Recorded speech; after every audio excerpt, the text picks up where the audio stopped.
É isso aí, está no ar mais um programa de bandeja com o Renatinho aqui no YouTube. E claro, você sabe, né? Tem que se inscrever no nosso canal, compartilhar o canal, ativar o sininho, dar o seu like, porque aqui você vai saber tudo sobre o basquete brasileiro, o basquete internacional, o basquete do mundo, Felipe Coutinho. E hoje com um convidado especial aqui falando em basquete do mundo, porque o cara tem uma história, só que agora ele também tá caminhando um pouquinho para outras modalidades. Então o cara tá tendo umas experiências novas, né? Hoje aqui no nosso... o De Bandeja com o Renatinho é um canal para quem tá chegando agora, que a gente já fala sobre a essência do basquete. Tudo aquilo que vocês possam imaginar de melhor no basquete vai estar no nosso programa. Então hoje um convidado especial aqui que é o Dodge, né Dodge? Você que teve uma passagem assim impressionante lá no Sírio e agora tá buscando novos caminhos que eu tô sabendo aí, viu? Então, primeiramente, Renato, Felipe, obrigado pelo convite e sempre que o basquete estiver envolvido, o Dodge vai estar junto, o que precisar eu vou estar com vocês. Na verdade, a minha maior preocupação é eu poder continuar a fazer o esporte. Quando dá para jogar o basquete, a gente joga. Quando dá para ir na academia fazer um spinning, uma musculação, a gente também vai. Mas o meu xodó atualmente é o tênis de campo, que eu tenho jogado lá no Sírio 3 a 4 vezes por semana. E é um esporte que eu gosto muito, é um esporte que transpira, vamos dizer, a competitividade que eu sempre tive. Então eu estou podendo bater na bola com mais intensidade, com mais força, a corrida na bola curta do adversário, a força dos saques. Então é um esporte que põe tudo para fora, todas as tensões, todos os problemas que você possa estar tendo. Isso te dá uma tranquilidade para você dar sequência na sua vida. Muito bacana. É o nosso novo Guga brasileiro. O Dodge é o nosso novo Guga aqui, jogando tênis. E você falou que nós temos um convidado aqui ao vivo, fantástico, que é o Dodge. Mas nós temos um convidado também que está nos estúdios da casa dele. Agora tem... Os estúdios Maia. Grande abraço. Prazer tê-lo aqui, meu amigo Ayrton Maia. Muito obrigado. Muito bom ter o convite de vocês. É um prazer participar, principalmente com meu amigo Dodge aí, que tem tanta história para contar. Não e Renatinho ele. Também. Renatinho também ele. É um cara que... mas nós temos uma história que começa lá comigo, depois o Dodge veio, eu e Sucar que começamos. Dodge tinha 6, 7 anos quando nós... Então a história é muito bonita. É legal, muito bacana. É legal porque vocês representam um clube muito famoso aqui em São Paulo e que numa época maravilhosa do basquetebol era a base de seleção brasileira. Conquistava títulos internacionais, representava o Brasil em torneios internacionais, né, Dodge? Como que era essa família Sírio, né? Porque assim, o Ayrton falou, teve ele, o Sucar, depois veio a sua geração, que aí tinha Oscar, tinha Agra, tinha Sayane, tinha com o técnico de Mortari, que foram campeões mundiais. Mas exato. Como é que era essa família Sírio? Então, Renato, Felipe, quer dizer, Ayrton, você sabe muito bem, quer dizer, o árabe, ele é muito família. Ele é muito família, assim como o italiano, português, mas são países, raças assim mais quentes, mais afetivas.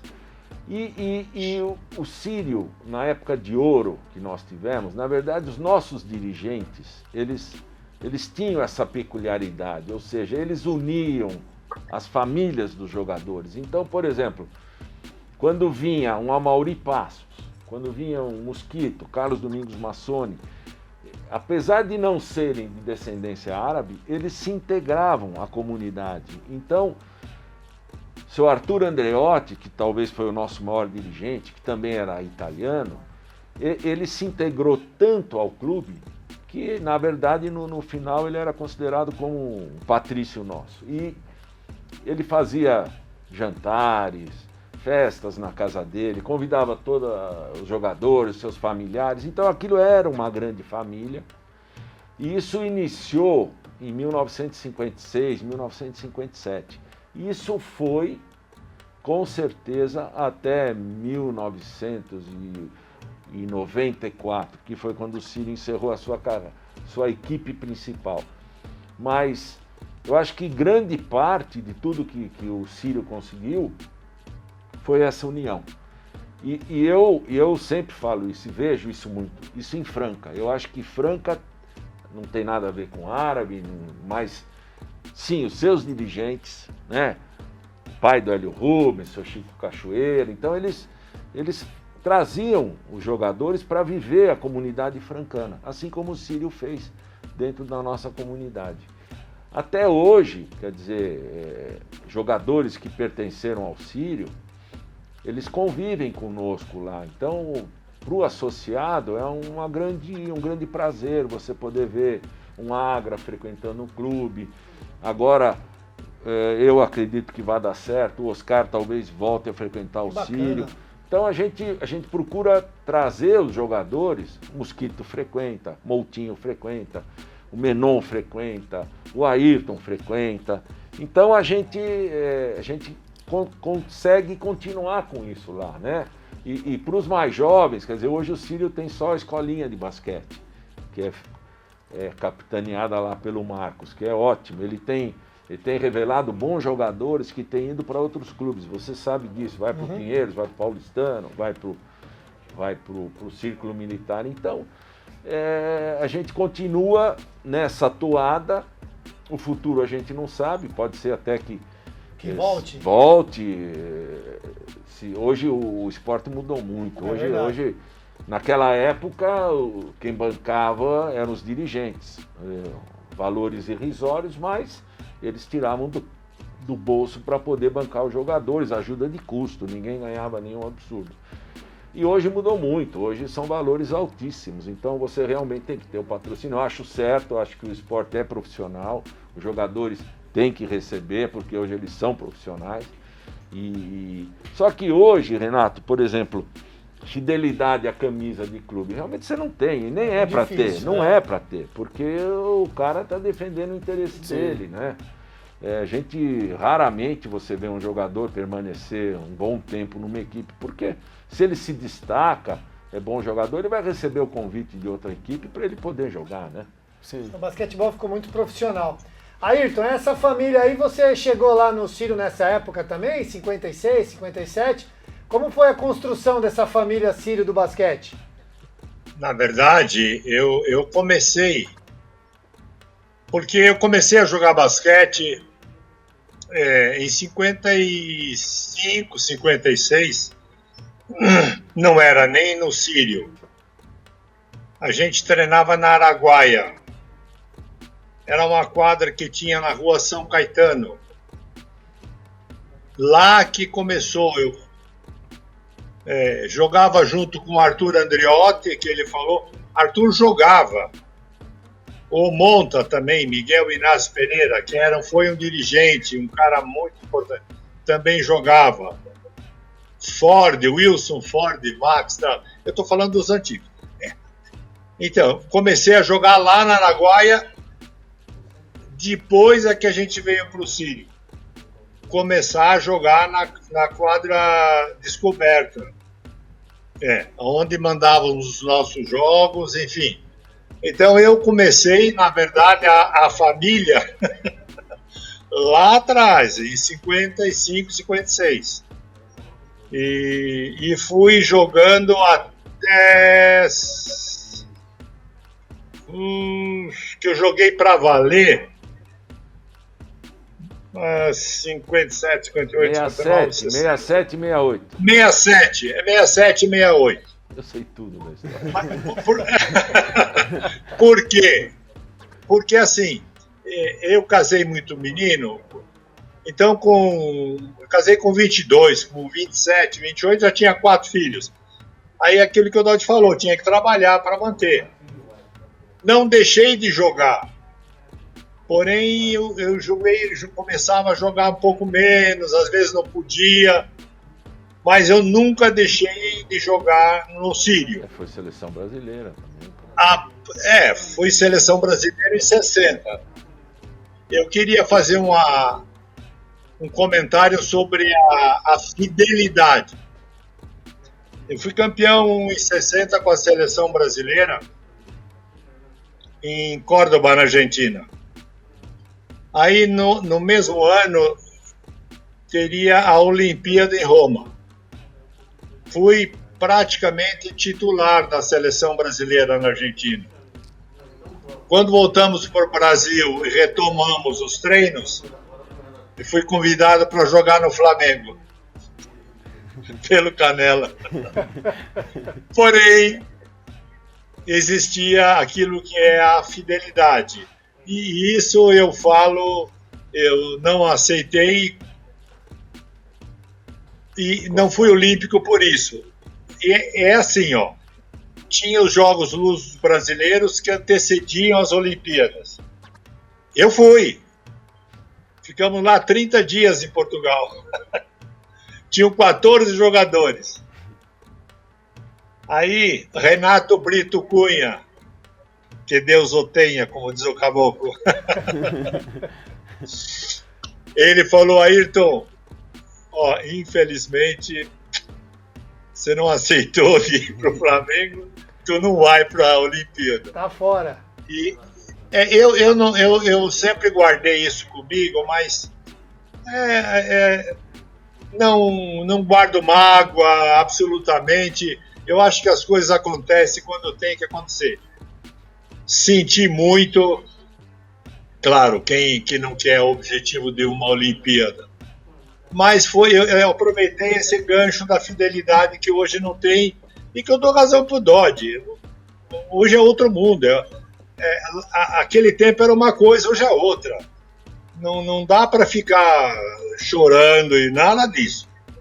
A gente conta as histórias que são importantes e eu não fui olímpico, paciência, eu voltei e guardei isso para mim muito tempo, assim, essa história o fato de ser fiel ao meu clube, deixei de ser olímpico. Mas, putz, perfeito, não tenho nem, insisto em dizer, mágoa nenhuma, jogo basquete até hoje. Eu sou testemunha, viu? Então, a gente faz hoje como recreação, mas depois que a bola levanta, né, Renatinho? Inclusive tinha muita briga, né, Ayrton? Depois que eu comecei a apitar, o pessoal falou que parou as brigas, agora a gente vai comer pizza depois do jogo, tá tudo certo. Realmente você é uma pessoa que põe ordem. É muito bom. Mas, enfim, eu comecei lá no Sírio, realmente, nessa época, aí veio quando eu comentei que o Dodge era pequenininho, e as coisas foram acontecendo. Eu por exemplo, eu era o técnico do Sírio, da primeira equipe lá, infantil, eu tinha uma picape, eu carregava o time, eu era técnico, esses foram os primeiros passos das pequenas. Fui eu que tive a honra e o prazer de fazer lá no Sírio. Então você foi técnico do Dodge, então, é isso? Não chegou a ser técnico do Dodge. O Dodge não teve esse privilégio, Ayrton. Mas estive no veterano agora. Teve no veterano. Mas no veterano, sim. Antes tarde do que nunca. No veterano ele não. No veterano, ele que seu manda. Ayrton é que manda lá. Isso, com certeza. Aliás, eu paro o jogo às vezes, reúno e pergunto para eles: quem é que manda aqui? Todo mundo. Seu Ayrton. Inclusive na quantidade de pizza depois do jogo, na quantidade de caipirinha de cerveja, ele que manda. Ele que manda. Essa hora ele sempre já foi uma caipirinha, para.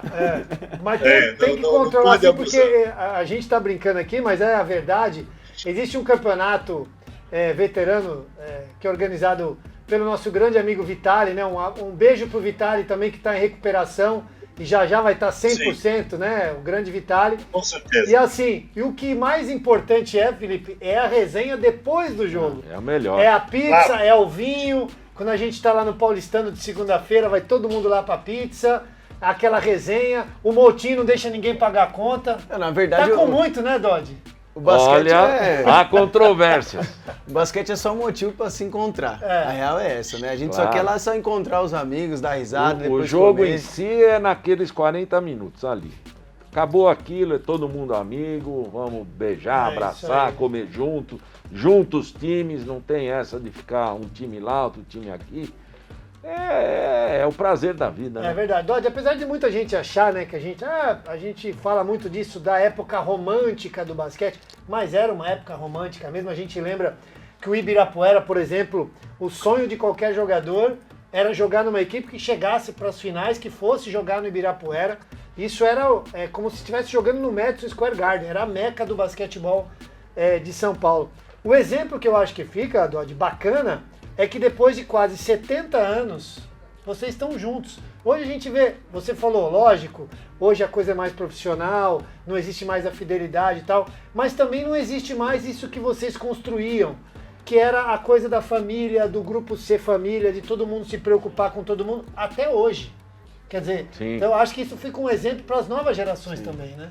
Eu acho que o grande sucesso de uma equipe, ele não passa única e exclusivamente pelos momentos de quadra, por treinamento e por jogo. Você tem que ter o extra-quadra. Isso é muito fundamental. O jogador, ele tem que se sentir acolhido. Ele tem que saber que as pessoas que vão lá torcer para ele gostam dele. E não o vejam simplesmente como uma peça que está lá momentaneamente e que vai ser descartada se for o caso. Então, é importante que o jogador se sinta bem. Agora, é claro, hoje ele ganha dinheiro, ele tem que retribuir, ele tem que treinar, ele tem que se esforçar. Se o jogador não der pelo menos esse retorno para uma equipe, aí fica difícil. Você não vai realmente querer manter um jogador dentro do seu grupo se ele não corresponde como os demais, né? Então, e falando do Ibirapuera, Renato, puxa vida, a gente teve vários jogos lá com o ginásio lotado, quer dizer, independentemente dos mundiais que tiveram lá, Mundial Feminino, Pan-Americano de 63, coisa maravilhosa, né? Mas os jogos entre as equipes eram sensacionais, o ginásio lotado. Você vê, o Sírio não tinha torcida, Monte Líbano não tinha torcida, Corinthians tinha torcida, Franca vinha 10 ônibus de Franca. Mas o público de São Paulo ia assistir o jogo, porque era um jogo bom de se ver. O ginásio do Ibirapuera era lotado, mais de 10, 12 mil pessoas. Era gente que não torcia para ninguém, o cara ia para ver o jogo, porque ele gostava de ver o basquete, que é um esporte maravilhoso. É maravilhoso. Né? É maravilhoso, é um esporte que deixa o teu coração lá em cima e embaixo, e vai para lá, vem para cá, você não sabe o que vai acontecer. Então, e hoje a gente tem NBA aí toda hora na cara da gente, quer dizer, cada jogo, cada jogador espetacular, quer dizer, é um esporte, eu reputo o basquete como o esporte mais espetacular que tem. E falando dessa questão que você estava comentando de jogador, aproveitar até que o Ayrton tá aí, no nosso grupo tem sempre alguém que tem aquela personalidade importante dentro da família que a gente constrói, né? O Renatinho é aquele cara que chega num lugar e ele já fala assim, ó, daqui a pouco eu já tenho que ir embora. Ele acaba com tudo. Com todo mundo tá feliz, ele é o cara que fala assim, ó. Ele vem com trairagem. Ele vem aqui, ele fala assim, ó, gente, cheguei, mas daqui a pouco então não vem. Se é pra vir, né? Não vem. Mas lá no Sírio tinha quem que era o que vocês falam? Aquele ali é o líder. Aquele é o cara que na hora que a gente tá juntando pra fazer um churrasco, uma festa, é o cara que, putz, ele tem que estar lá. Porque se ele não tiver, já não é mesmo. Teve esses personagens assim dentro do Sírio? Eu acho que nas fases das equipes do Sírio sempre teve, né? Por exemplo, o Ayrton era um jogador importante no grupo deles, né? Nós tínhamos o Súcar. O Mosquito, por exemplo, era o brigão. O Mosquito talvez o Renatinho de hoje. Chegava lá e falava, eu daqui a pouco tenho que ir embora, põe logo a comida aí. O cara nem chegou, ele já fala, tô indo embora. Então eu não posso ficar muito, eu não tinha que fazer nada, mas ele dizia, eu tenho que ir lá na casa não sei de quem.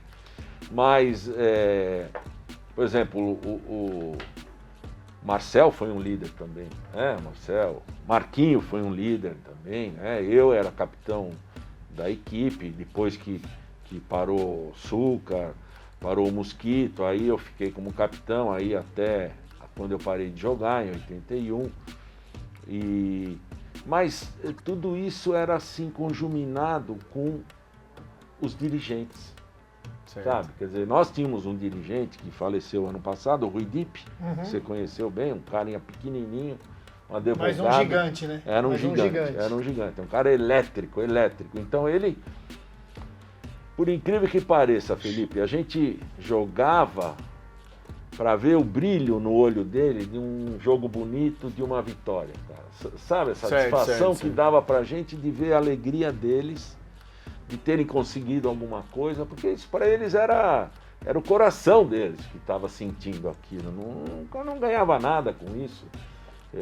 Não ficou escrito na história que o Rui Dipp ganhou esse campeonato. Não, mas ele era, como o seu Arthur também, eram peças, eles se encaixavam os dois, sabe? Era aquele, o do ruim e o do bom, o que dá bronca e o que alisa. E eles iam revezando isso, né? Então, aí nós tivemos técnicos excepcionais, né? Ángel Crespo, quer dizer, o Ayrton ainda pegou alguns técnicos antes, mas da minha época o Crespo. O professor Dailton foi técnico durante um ano lá. Depois veio o Pedro Genevícius, que é lá do Espéria, de onde você veio. Aí veio o Cláudio Mortari, né? Depois eu fui técnico. Aí teve Zé Boquinha, infelizmente o Ciero, que talvez tivesse uma carreira bonita dentro do clube, mas ele morreu assassinado, coitadinho. Aí veio o Zé Boquinha, aí veio o Ari Vidal, depois veio o Edivar, até o Enio Vec foi. Acho que o Enio foi o último técnico. Grandes técnicos, quando acabou. Exatamente. Exatamente. Muita gente boa lá. Então, o comando do técnico também era importante, né? Claro que o Cláudio Mortari está aí até hoje, não é de graça, pelo próprio valor dele, né? Claro. Foi um cara que... O Cláudio, me desculpa, Cláudio, mas como jogador, ele foi de médio para baixo. Nota 4,5. Mas como técnico, 11. 11. Era um cara que... Era aquele cara que chutava a prancheta quando precisava, acabava o treino, ficava bravo. Ô, Cláudio, não fica assim e tal, vamos melhorar. E ele sabia, assim, tirar o máximo dos jogadores. Então, a parte psicológica do técnico, além do conhecimento, ela é muito importante, né? Claro. É muito importante. Então, hoje a gente vê o Elinho, vê o Demétrio, quer dizer, são caras que... O Gustavinho, Deconte, espetacular, né? Então, são meninos que jogaram muito, né? Talvez o Gustavinho não tenha sido um grande jogador como foi o Elinho, o Demétrio, mas ele sabe muito, né? É verdade. Conhece o basquete, né? Sabe muito. É um cara... Eu vejo que ele fica vermelhão quando ele quer dar bronca. Né? Isso, será que é 100% vermelhão mesmo? Ou ele está um pouquinho agitado para... Ele fica nervoso. Né? Eu já perguntei isso para ele até. E já que a gente está falando de técnicos, né? Conta a tua história com o Canela. Vou contar a minha história com o seu Togo Renan Soares. Para quem não sabe, tio do Jô Soares. Tio do Jô Soares. Tio do Jô? O seu Togo, ele era aquele técnico manipulador. Ele queria saber de todo mundo, de todo jogador, o que estava fazendo, onde ia, onde não ia. Era um cara que, por exemplo, se ele desse folga, tá em algum lugar treinando ou jogando, hoje vocês estão livres, vocês podem voltar à meia-noite. Ele ficava lá esperando a turma voltar, não tinha jeito. Se o cara chegasse meia-noite e 1, estava ferrado. E a primeira seleção que eu fui com ele foi em 1971 e nós fomos jogar o Sul-Americano no Uruguai. Em 69 foi a minha primeira seleção, a gente também foi no Uruguai, o técnico era o Tude Sobrinho, do Rio de Janeiro, e a gente acabou ficando em segundo lugar. Mas em 71 com o Canela a gente foi campeão. Então, Carioquinha estava estreando em seleção brasileira nesse ano, então o seu Togo eu comia bem, sempre comi bem, bastante. E o Carioquinha é enjoado para comer, né? Enjoado. Não como isso, não como aquilo, por isso que ele é magro, ruim daquele jeito. Aí o seu Togo ficava sentado na cabeceira da mesa, ele me punha aqui do lado direito e o Carioquinha do lado esquerdo. E ele ficava olhando o que a gente comia. Aí ele falava, não, Dodi, dá do teu prato aqui, põe um pouquinho pro Carioquinha. Carioquinha, agora você come isso aqui. E a gente ia. Mas ele era espetacular. Eu peguei ele realmente já no final de carreira, né? Depois nós fomos para a Olimpíada em Munique, em 72. E infelizmente, quer dizer, o seu Togo, ele era um jogador assim, ele tinha 5, 6 caras que jogavam e o resto completava. Na Olimpíada de Munique, você jogava, por exemplo, 10 horas da noite num dia, no dia seguinte, 7 horas da manhã, você tinha outro jogo. Então, ele mantinha 5, 6 caras jogando, no dia seguinte, 6 horas da manhã, 7 horas da manhã.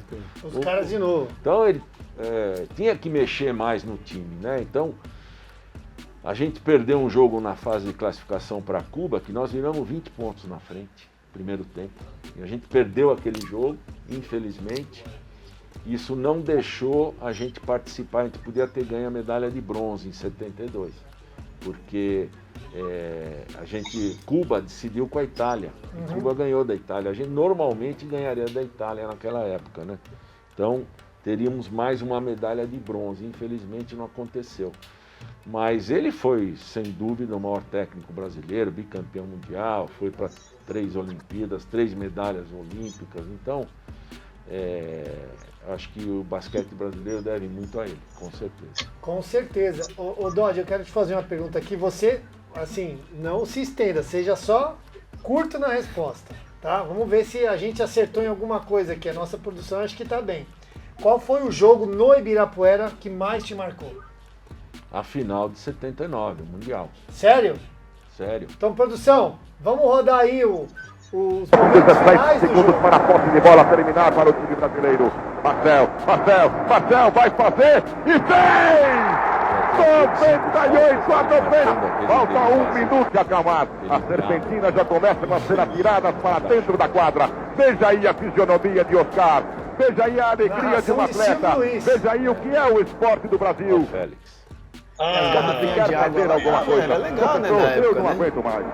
Tem mais Realmente produção, emocionante, isso daí é ótimo para o basquetebol, Félix, porque esse público que veio aqui presenciar essa final do Mundial vai sair sabendo o que é o basquete desse nível. Esse cara não para Sobe de a jogar, quadra, mas não é Renato. pra menos. Pouca meu gente amigo. no Ibirapuera, Isso aí né, é coisa Felipe? inacreditável. Pessoas ali mais ou menos. Pelo menos 15, Não né? consegue Meu pai se tava emocionar ali, com dessa maneira. certeza, Eu tava sei, na o base, Oscar fez se daqui a pouco 44 da Iugoslávia. Assim tá mal, assim tá mal. Assim não.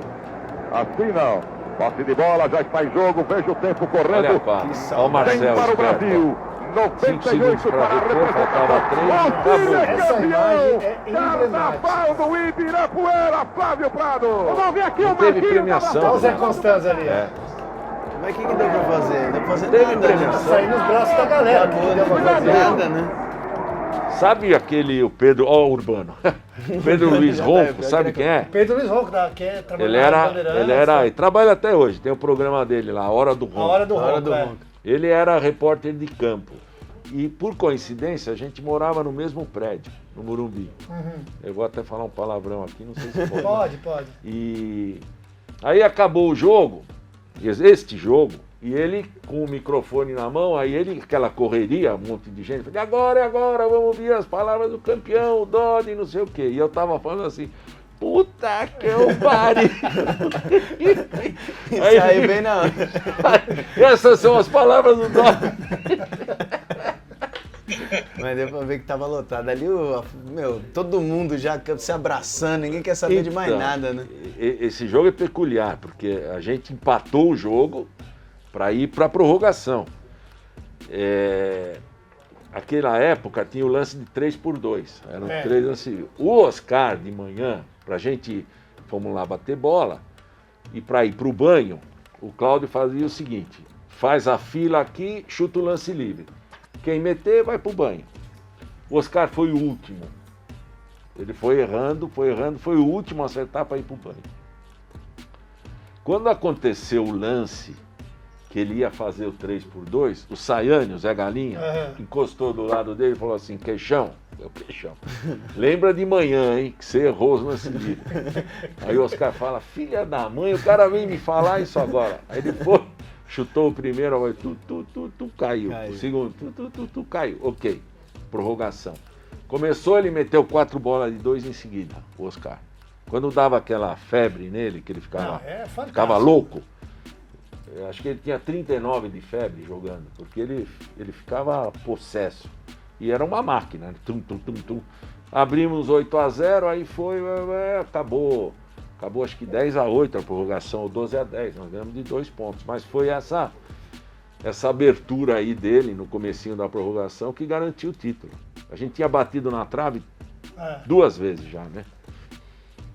Em 73, teve uma briga no Ibirapuera também, já era para ter sido campeão mundial. O time do Ciro, aquele time era, além do que tinha, Açúcar, Nenon, Mosquito, Moutinho, eu, aí veio, ó, Marquinho, Guerreiro, o Biratã, Robertão. Era um time... Era um timaço, era uma seleção brasileira. Multimundial, e mais o Guerreiro, quer dizer, aquele mexicano que era irritante o que ele metia de bola, né?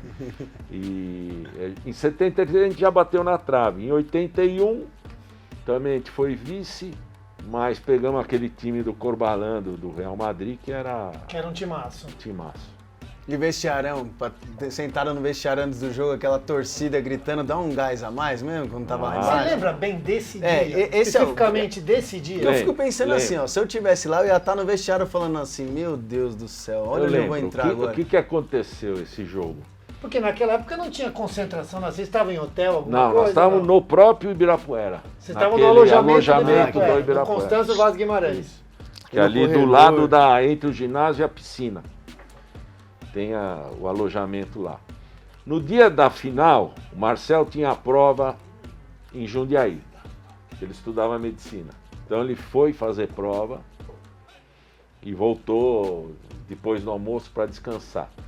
Nós fomos almoçar no dia anterior, a gente tinha perdido o jogo para o time americano. Time do Moca.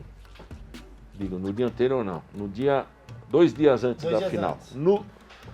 No dia que antecedeu a final, o que aconteceu? O time de Porto Rico ganhou dos americanos. Então isso possibilitou o Sírio, ganhando do time da Iugoslávia, a gente era campeão porque dava confronto direto. Aí eu lembro que a gente foi almoçar numa churrascaria lá, e o presidente na época era o Ramon Semin, já hoje falecido. Aí eu sei que foi toda a diretoria do clube, sentaram com a gente, descontraíram, vamos lá, tal, beleza, deram uma força pra gente, né, que vamos ganhar.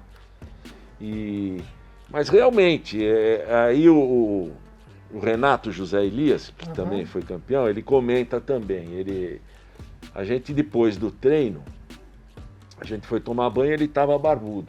Aí eu falei para ele, Renato, faz a barba. Ele falou, não vou, faz a barba, você vai ser campeão do mundo barbudo, velho? Nessa época não tinha essa barbinha que vocês usam hoje. O cara tinha que estar sujo, né? Exatamente.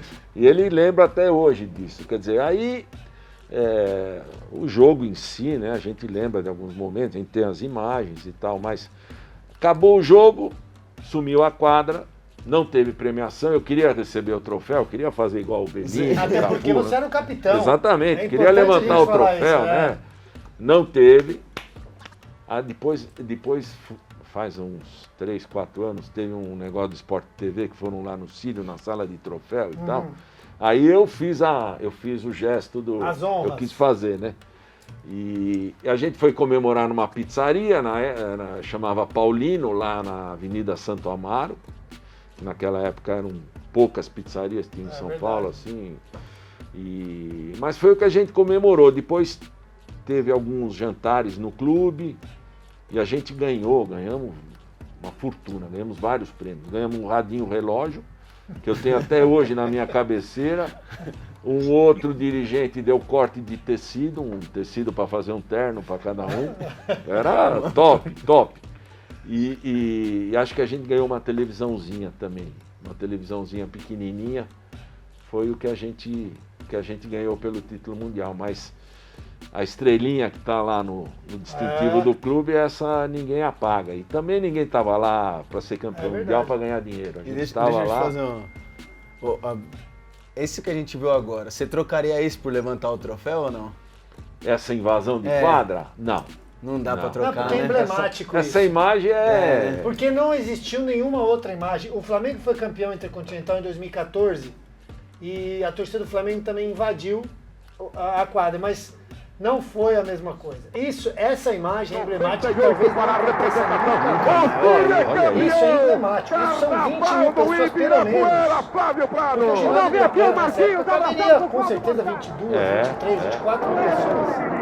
E é o que eu falo, o Ibirapuera tem muita história no basquete. O Ibirapuera tem muita história, simplesmente ele não pode ser esquecido ou ser demolido, porque isso é um patrimônio histórico, esportivo do Brasil, o ginásio do Ibirapuera. Eu quero saber do Ayrton. Ayrton, onde você estava nesse dia? Você estava lá no Ibirapuera? Tava. Não, eu, inclusive, quando nós fomos vice, eu era dirigente, eu estava lá no banco do Sírio.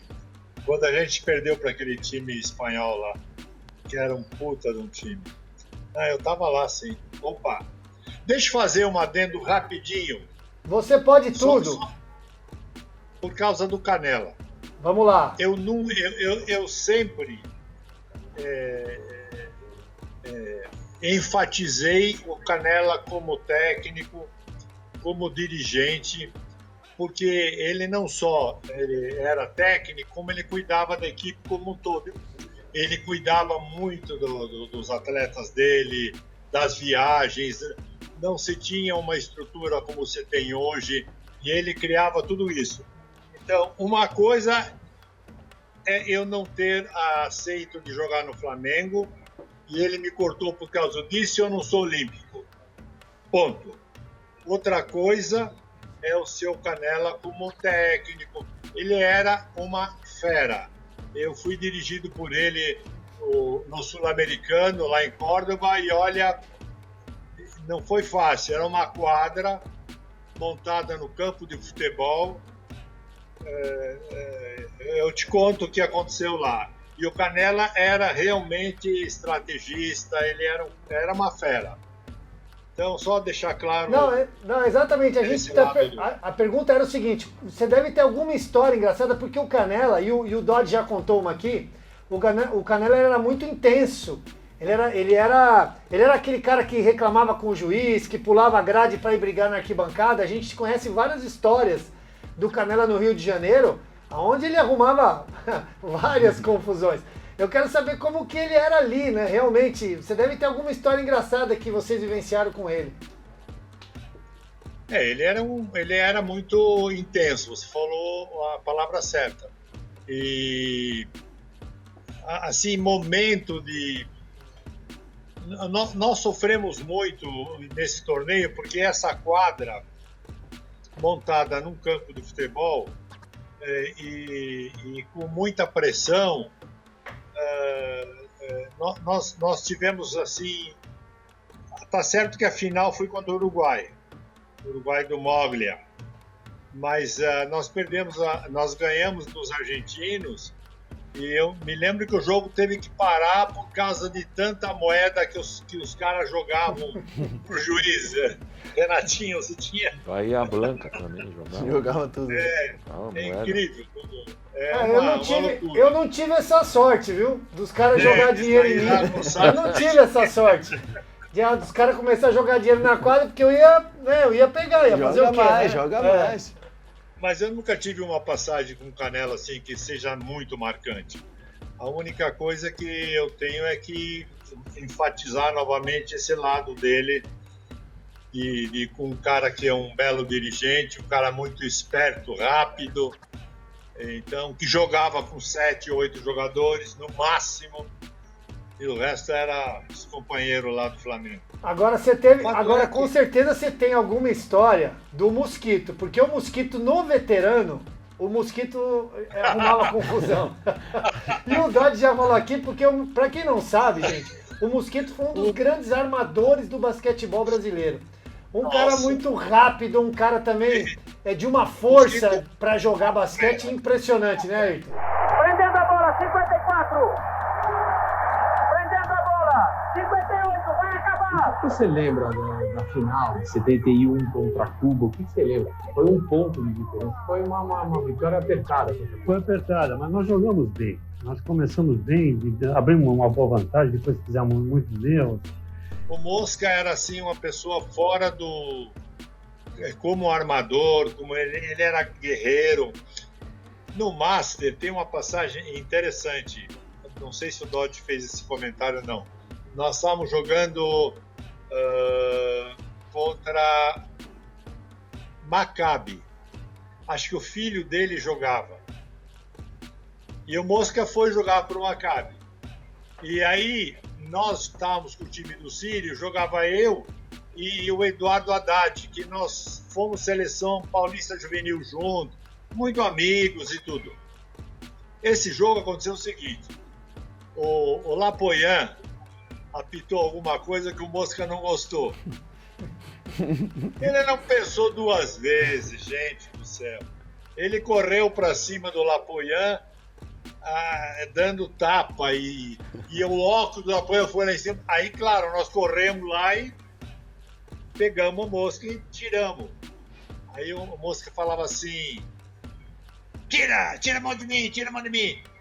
Aí eu e o Eduardo pegamos ele, levamos ele pro vestiário e falei: Eduardo, se você não... Mosca, se você não ficar quieto, nós te jogamos aqui na privada, aqui, ó. Põe a cabeça aqui. Porra, tira a mão, larga de mim. E larga de mim, o quê? Então o Mosca tinha muitas passagens. O Dodge deve ter comentado a briga lá no Ibirapuera, lembra? Meu Deus. 73, não, o Dodge não comentou, mas vai comentar agora. Já vamos falar dessa briga aí que eu também quero saber. Nossa, ele aprontou uma lá, parou o jogo, né, Dodinho? Então, 73, Sírio e o time de Porto Rico. Isso. O técnico era o Pedroca. Mosquito era titular. Eu não sei por que cargas d'água o Pedroca quis começar com o Hélio Rubens, que também ia deixar o time no mesmo nível, não ia mudar nada. Mas naquela época, eu não sei porquê, se o jogador não fosse titular, não começasse o jogo, o cara ficava chateado, ficava bravo. Não, tem que ser titular. Puto, na verdade. Exatamente. E o Mosca começou no banco. E o jogo foi, até que precisou botar o Mosquito na quadra, claro, normal. Mas ele entrou muito pilhado. Ele já entrou, já fez falta, agrediu o jogador do Porto Rico. Aí, de repente, começou uma briga generalizada, entrou torcida. Tudo por causa dele. Ele estava pilhado. E o juiz marcou não sei o que, uma falta dele. Aí ele começou o maior pau na quadra. O que aconteceu? Suspenderam o jogo, era o último jogo da noite. Aí o jogo, faltavam acho que 2 minutos para acabar. E o jogo estava empatado. O Porto Rico estava 1 ponto na frente, ou nós estávamos 1 ponto na frente. O que aconteceu? Parou o jogo, aí você vai pro hotel, vai jantar. Quer dizer, já eram 11 horas da noite. Aí você vai, quer dizer, ninguém dormiu direito. Foi dormir 2, 3 horas da manhã para estar reiniciando o jogo às 9 no dia seguinte. Aí eu lembro que a gente voltou, foi pro ginásio, chegamos em cima da hora, o time de Porto Rico já estava lá aquecendo, os caras já estavam suados. A gente entrou na quadra, fez uma bandejinha rápida, o juiz reiniciou o jogo. De que forma? Como foi falta do Mosquito e deu a briga, eles deram técnica, 2 lances livres para Porto Rico. Aí o porto-riquenho bateu o primeiro lance livre e meteu. Chutou o segundo, a bola bateu no aro e quem estava no rebote era só o Biratã e o Marquinhos, de cada lado. Por incrível que pareça, essa bola bateu no aro, subiu, caiu atrás do Bira. Você imagina o Bira não pegar um rebote? É inimaginável, né? E aconteceu. O cara de Porto Rico pegou e fez a cesta. Eles ficaram 3 pontos na frente. Aí foi o jogo e tal, perdemos o jogo. Por causa da briga do seu Mosquito. Aí, jogo final, Sírio e o Ignis Varese. Nós temos que ganhar de 15 pontos. Da Itália, né? Da Itália, para ser campeão. Nós ganhamos de 8. Quer dizer, era um time que dava para ganhar. Sim, pra ganhar. Tinha aquele Raga, o mexicano, que era... Diziam ele que era melhor que o Guerreiro. Tecnicamente até acho que ele era melhor. Tinha o Meneguinho, era um timaço, né? Mas a gente ganhou, porque o nosso time era muito forte também. E por conta dessa briga, que talvez não precisasse ter acontecido, quer dizer, a gente ia chegar junto com o time italiano. Por isso que eu falei que em 73 a gente bateu na trave. Já era para ter sido campeão mundial. É isso aí, Ayrton. Agora deixa eu perguntar uma coisa para vocês dois que jogaram numa época, né, que, por exemplo, a NBA não era tão profissionalizada assim, e existia a ABA, né, que era a Associação de Jogadores, antes de se tornar a NBA. Vocês chegaram a jogar com algum desses caras que depois da NBA jogaram contra desses caras que fizeram sucesso depois da NBA? Olha, o pessoal que foi para as Olimpíadas de Roma, Tóquio e México, com certeza. Jogaram, né? Com certeza jogaram. Eu joguei um campeonato mundial interclubes pro Vila Nova de Goiás. De Goiás, que jogou em foi 73. Lá no México. Em 73. 7-5. Não, 7-4, agora eu vou lembrar. No México. 7-4, No México. E quem jogou no time americano é aquele John Lucas. Uhum. Hoje ele é até assistente técnico, eu vi ele recentemente na televisão. Era um canhotinho, que não era da NBA na época, né? Mas depois ele foi para a NBA. Outro que eu joguei Universidade contra ele foi era Thompson, também foi muito bom na NBA, mas os jogadores da NBA não iam nessa época, né? Só a partir de 92, Sim, que é o Dream Team, né? Mas teve jogadores com os quais a gente jogou contra em Mundial e tal, que foram depois jogadores da NBA, né? O próprio Pan-Americano de 87 jogou o Robinson, né? Na verdade é nesse sentido, porque como não tinha, a NBA entrou, na verdade, os jogadores profissionais entraram a partir da Olimpíada de Barcelona. 92, né, de Barcelona, inclusive com aquele Dream Team que era fantástico, que não tivemos outro igual àquele, né? Porque você tendo um time, Michael Jordan, Magic Johnson, Larry Bird, John Stockton, enfim, fora os outros, Karl Malone, fora os outros que eu vou falar aqui, então realmente é difícil você ter uma seleção igual essa. Mas assim, porque eles defendiam as seleções americanas que eram universitárias, porque eles também, alguns saíram de universidades. Então é bacana. O Ayrton, a produção, o Ayrton tá na nossa escuta? Sim. Ayrton, você jogou contra alguma fera dessa ou não? Olha, eu jogo contra americano, eu joguei contra os Globetrotters. Então, eles vinham para fazer exibição no Brasil. Na época que eu joguei, eles não traziam ainda o sparring. Eles tinham que jogar contra times locais. E o Sírio, na época, colocou o time de aspirantes para jogar contra o Globetrotters, porque, na verdade, a gente era sparring mesmo, quer dizer, eu sabia que eles iam fazer um jogo exibição, que eles brincam, então não dá para você encarar absolutamente. Você tinha que jogar sério, porém entendendo daquilo que ia acontecer. Vocês estão me ouvindo e vendo claro, aí? Claro, perfeitamente, Ayrton. Você não fala, você não bate papo, você dá aula pra gente. Agora, deixa eu fazer uma pergunta pra vocês. Deixa eu fazer uma pergunta aqui pra vocês dois. Não sei se nessa década aí, né, na década de 50, de 60, já tinha essa rivalidade de Sírio e Monte Líbano. Monte Líbano sempre foi o grande rival do Sírio? Sim, sempre. Sempre. Não era só no basquete. Havia uma rivalidade muito grande. Desculpa, Dodge, eu tomar essa liberdade, porque Imagina. eu comecei a brigar com os caras do Montelíbano antes que você, porque você é mais novo. Esse negócio de briga aí era normal nessa época. Não, era sério isso. Assim, para você ter uma ideia, existia um torneio entre Sírio e Montelíbano que teve que parar. Porque brigavam tanto que não podia continuar tendo. Não sei se era azul e branco, não sei se o Dodge lembra. Mas era muito difícil, só encrenca. Então, era no futebol, era no qualquer esporte que jogava, tinha. Até no basquete nunca deu muita briga, né, Dodi? Eles, na verdade, eles começaram a ter equipe forte, mas acho que mais na década de 80, né? Quer dizer... Eu não peguei isso. Finalzinho da década de 70, na verdade, já começou. Mas era coisa de briga que ia lá fora da quadra, ou era só ali mesmo, depois todo mundo saía junto? Não, era só na quadra, era só na quadra. Os dirigentes se conheciam, se respeitavam, né? Na verdade, o Monte Líbano, tudo que eles conseguiram lá é devido a uma pessoa que se chama Ernesto Zarzur. É isso aí, o Zarzur. Esse cara... foi ele que encampou o negócio e falou, não, eu quero fazer frente ao Sírio. E fez, e sobrepujou em alguns momentos. Sim, né? sim. Eles tiveram grandes equipes, mas na verdade, o predomínio do Sírio no basquete, quer dizer, o Monte Líbano arranhou um pouco a gente. Aí quando o Sírio parou um pouco, eles realmente eles seguiram e conseguiram algumas coisas.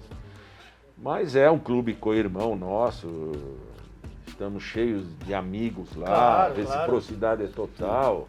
Inclusive o Edivar participou de um programa nosso aqui, junto com o Israel, e a gente mostrou um jogo, se eu não me engano, em 1988, Sírio e Monte Líbano. No Monte Líbano você era o técnico do Sírio. Ele ficou bravo. Que teve uma bola, você lembra do jogo? Teve uma bola no último segundo lá, que a arbitragem acabou não validando e o Sírio venceu o jogo por 1 ponto.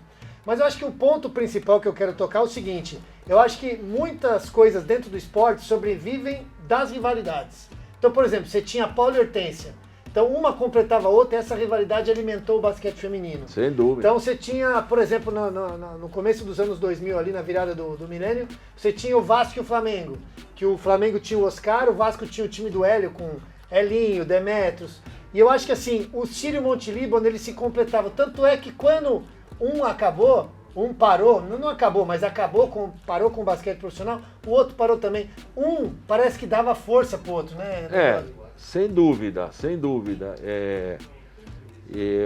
E olha, até hoje isso, porque as escolinhas quando se encontram, tanto faz, futebol de salão, futebol de campo, ginástica olímpica, é incrível, é uma coisa que se alimenta naturalmente, essa rivalidade, né? Mas é uma coisa saudável, bastante saudável, e a gente tem muito respeito pelo Monte Líbano. É um grande clube, um co-irmão de longa data, e realmente acontece, quer dizer, como é que você ia pensar a Paula jogar com a Hortência no mesmo time?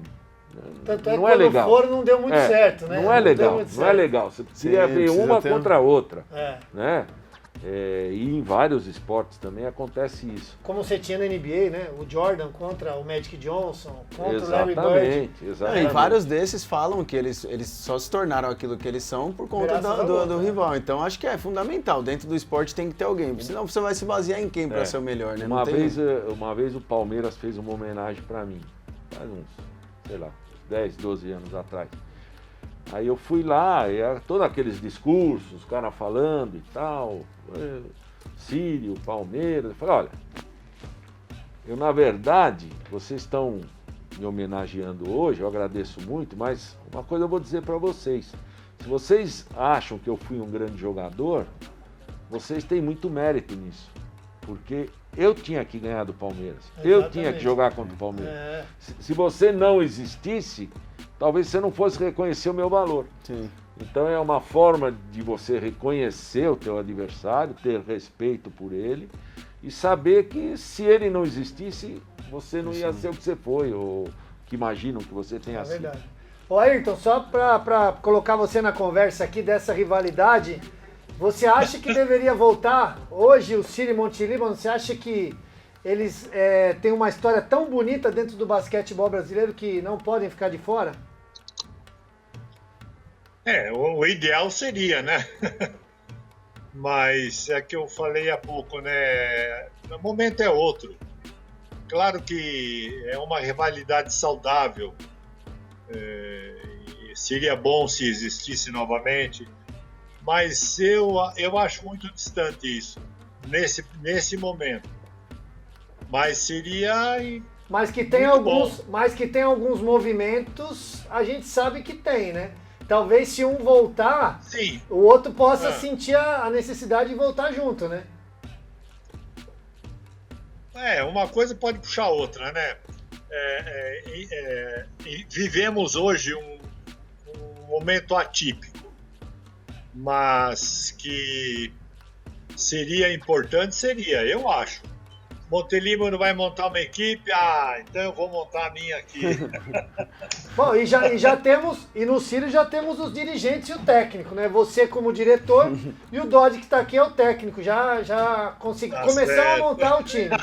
Depois a gente vai conversar aqui fora do ar de alguns jogadores, né, Felipe? Vai para fazer a escalação, aí já montar o elenco, já fazer tudo certinho. Eu queria perguntar uma coisa pro Dodge. Dodge, você gostou da nossa quadra aqui, do nosso piso? Adorei. Então. Essa bola de 3 é da NBA, né? Essa bola de 3 é da NBA. Da NBA, tô vendo aqui. O nosso piso aqui, ó. Esse piso é o piso da Flex Quadra. E você tem isso aí, ó. A beleza, o conforto para você ter o piso da sua quadra, para sua prática esportiva. Você tem o piso modular. Você tem o piso modular flutuante. Você tem o piso emborrachado para ginásios. Você tem o piso flutuante de madeira, que é fantástico, piso vinílico, enfim. Você pode ter o melhor piso para sua casa, para o seu condomínio, para o seu clube. Ó, se o Círio precisar de piso, ó lá, vai lá na Flex Quadra, né? Com certeza. Isso se já não tiver, viu? Já quero uma uma dessa. O Círio gosta das empresas que fornecem o melhor. E com certeza a Flex Quadra fornece o melhor piso de quadra para você. Felipe, para quem está nos assistindo, tem uma promoção fantástica, né? Para tudo que você está fazendo agora. Pare as máquinas. Para tudo. Pode seguir, ó. Primeira coisa que você tem que fazer é se inscrever no nosso canal. Já começa por aí. Porque quando o nosso canal aqui, do De Bandeja com o Renatinho, atingir 2.000 seguidores, tem noção? 2.000 seguidores. 2.000 inscritos, Pô, 2.000 tá chegando já, né? Tá chegando, chega. E eu depois a Flex Quadra, que tem um @Flex Quadra que é no Instagram, certo, Renatinho? Exatamente. Tem que 10.000, hein? Tem que atingir 10.000 seguidores. Então, para tudo que você tá fazendo, compartilha com todo mundo, porque a Flex Quadra vai dar um prêmio pra vocês. Renatinho, fala pra eles como é que vai funcionar. Vai dar uma quadra de basquete pra você colocar na sua casa, no seu quintal, com uma tabela, piso oficial do basquetebol 3x3 e ainda uma tabela para você. Você não vai perder essa oportunidade de ganhar uma quadra de basquete para você ter a sua arena aí na sua casa. Então, se inscreve no canal, segue a página da Flex Quadra no Instagram. Ayrton, eu quero te agradecer muito pela presença e espero que essa pandemia passe logo para te trazer aqui, ó, para você tomar aqui, ó, uma Moinho Real com a gente, ó. A melhor cerveja puro malte do Brasil. É a Moinho Real, é uma cerveja da Casa de Conte. Eu queria muito aqui que, da próxima vez, aliás, eu vou levar lá no basquete nosso, hein? Pra gente comer pizza, tomando uma cervejinha Moinho Real. Produtos da Casa de Conte, tem o Conte Cola, tem o Conte Cola sem açúcar, tem a Gin Tônica Royale, tem o Guaraná que tá ali com o Felipe, Vou fazer igual aquelas propagandinhas. Ô Felipe, esse Big Power aqui é bom pra balada, né? Aqui é bom, hein? O Chico toma desse aqui. O Chico toma porque o Chico vai pra balada, chega às 3 horas da manhã em casa e depois ele toma um Big Power e vai correr às 6 horas da manhã 10K. E pra quem segue o Chico no Instagram aí, ele posta que vai correr 10K, mas ele faz de bicicleta, ele não me engana não, eu já tô sabendo disso aí. Não, ele grava o treino, ele posta o treino a cada... É o mesmo treino. É o mesmo treino, uma semana ele posta, então fica de olho pra quem tá seguindo o Chico aí. E pra gente terminar aqui, Ayrton, muito obrigado pela sua presença, viu? Foi um prazer tê-lo aqui. Espero que quando tivermos aqui com a pandemia já todo mundo vacinado, você esteja aqui com a gente pra desfrutar da sua companhia, meu querido. Com o maior prazer, eu agradeço o convite, um beijão para vocês. Eu queria só falar que amanhã tomo a vacina. Amanhã começa aqui. Então você vai estar liberado, grande Ayrton. Não, ainda não. Ainda falta a segunda dose, né? Aí a segunda, depois me esperem. Viu? Você vai tomar a segunda dose da vacina daqui uns dias. E depois a gente vai marcar aquele basquete pra você tomar a terceira, a quarta, a quinta, comigo lá, tá bom? Aí vai ser muito bom. Valeu, um abraço, Ayrton. Obrigado, viu? Obrigado você, Ayrton. Obrigado. Eu vou pegar uma bola aqui, ó, porque tem uma bola especial aqui, que o Dodge vai segurar, que é a bola da Tarmac. Inclusive, você vai dar um autógrafo aqui nessa bola. Tá? Essa bola aqui é a bola da fama. Essa daí é a bola aqui da do fama. programa. A bola Tarmac, que é a bola da Decathlon. Aliás, a Decathlon é a melhor loja de materiais esportivos, né, Felipe? E é isso, é que vocês não estão vendo aqui, gente, mas a gente tem o nosso... como é que o Chico tá chamando agora? O nosso Liminha? É, o Chico é o Liminha. O Chico é o Liminha. O nosso Liminha. Aí tudo que a gente faz aqui, o Chico já aparece lá atrás e fica assim, manda assinar, manda assinar. Tem que ter uma câmera nele pro pessoal. Ó, já tem Dodge, Demetrio, Zelinho. Posso falar um negócio da Decathlon? Pode, claro.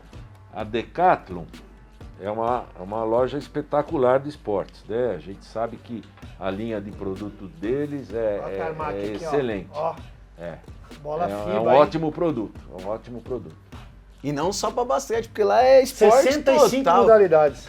É bike, e um monte de coisa. Cara que sobe montanha, suas pula de raquetes paraquedas, tem tudo lá. Eu comprei fora quando podia viajar, né? Mas, por incrível que pareça, raquete de tênis pra mim dura eternidade, cara. Nem a corda não arrebenta também. Eu tenho que trocar, né? só toquinho. Como é que é o toquinho? Só? Slice, lindo. Só cortando, né? Só cortando a bola. O rei do salaminho. Bom, queria fazer também um agradecimento especial aqui no final do programa, a nossa equipe técnica fantástica, né? A Greyhound, essa produtora espetacular, que se você quiser fazer um evento e você precisar de uma transmissão ao vivo no seu evento esportivo, no seu evento corporativo, uma transmissão não só ao vivo, né? Mas ao vivo, ou uma transmissão que você queira gravar o seu evento, conteúdo, produção, mídias sociais, a Greyhound é hoje uma das melhores empresas do mercado no Brasil. Então essa qualidade que você está tendo aqui, ó, de aparecer a bola, de aparecer a moinho real, de eu estar até bonito aqui no vídeo, porque com a Greyhound eu fico bonito no vídeo, Felipe. Queria agradecer aqui toda a equipe da Greyhound que está com a gente nesse projeto, a nossa direção, Belinho, o Serres, o Mário e toda essa equipe fantástica aqui, porque essa equipe é que nem um time de basquete. Se não tiver uma equipe completa, todo mundo junto, não ganha. Não vai dar certo. Pode ganhar um jogo, mas não ganha campeonato. É isso que eu ia falar. Aqui, ó, que eu vou na câmera ali, dá uma focadinha só, rapidinho.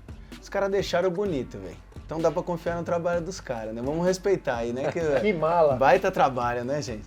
Dodge, obrigado pela sua presença. Foi um prazer muito grande ter você aqui. Mostrar você e o Ayrton, para mostrar para o público que acompanha o basquete, até os mais jovens, que o Sírio foi um grande clube de basquetebol no Brasil, campeão mundial, que nós temos jogadores que são referência do basquetebol mundial e que construíram pavimentaram essa estrada para os que estão hoje. Então é importante a gente relembrar o passado. Eu é que tenho a agradecer você, Felipe, toda a produção, toda a equipe, quer dizer, é tão bom a gente poder falar do nosso esporte, né, rememorar e realmente a gente trazer para os mais jovens um pouquinho da nossa história, quer dizer, a história, o próprio nome diz, ela não se apaga. Ela foi construída com trabalho, com suor, determinação, e isso então se perpetua e fica para sempre. E graças a Deus que a gente ainda pode falar disso, né? E eu estou sempre à disposição de vocês, o que vocês precisarem, viu? É um prazer muito grande estar aqui e vamos em frente. É isso aí. Obrigado a todos, Felipe. Valeu, hein? É isso, Mais hoje um programa valeu. top. Que papo, bate-papo bacana. É bom saber essa história do basquete. E é isso que a gente tenta levar pra vocês que estão assistindo aí. Vamos que vamos. Um beijo pra galera, que agora tem que mandar beijo também, né? Já que não pode ser de perto, vamos de longe, né? Beijo, se inscreva, ative o sininho, compartilhe o canal. Beijo! Hoje o nosso programa foi mais triste. Perdemos a nossa pivô, Ruth de Souza. Campeã mundial de 1994, campeã pan-americana em 91, símbolo da seleção brasileira, a nossa pivô guerreira, talentosa, que guardava e que defendia o nosso garrafão, mas também era importante demais pontuando do outro lado da quadra. A nossa homenagem do De Bandeja com Renatinho para nossa eterna guerreira pivô, Ruth de Souza. Vamos terminar o programa hoje com essas imagens da nossa guerreira em quadra. Até a semana que vem. Campeão do mundo! Campeão do mundo, Brasil! Daí a vitória!